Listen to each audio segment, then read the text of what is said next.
Assalama, une femme courageuse de 37 ans. Cette première femme chrétienne malgache est transpercée, puis son corps est jeté du haut d'une falaise, livré aux charognards. La terreur s'installe dans tout le royaume, nourrie par la paranoïa croissante de la reine.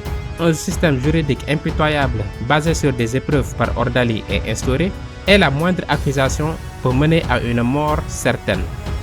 Ranavalona, entouré d'un réseau de renseignements redoutables, veille à ce que personne ne puisse échapper à sa vigilance. On dit même qu'elle est responsable de la mort de la moitié de la population de l'île. Avec le soutien de son fils Rakoto et de Joseph-François Lambert, un homme d'affaires français qui a obtenu des droits d'exploitation exclusifs sur Madagascar, un complot se trame pour renverser Ranavalona. En janvier 1854, Rakoto, aidé par Lambert, sollicite Napoléon III pour envahir Madagascar et installer un protectorat français. Toutefois, la France est préoccupée par d'autres conflits et n'agira pas immédiatement. En attendant, la persécution des chrétiens se renforce avec des milliers de victimes soumises à des tortures variées.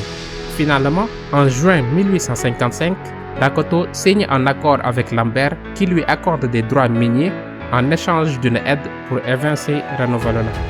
Cependant, la reine, toujours alerte et implacable, découvre la trahison. Dans un acte de vengeance froide, elle punit tous les conspirateurs, s'assurant que sa domination reste inébranlable.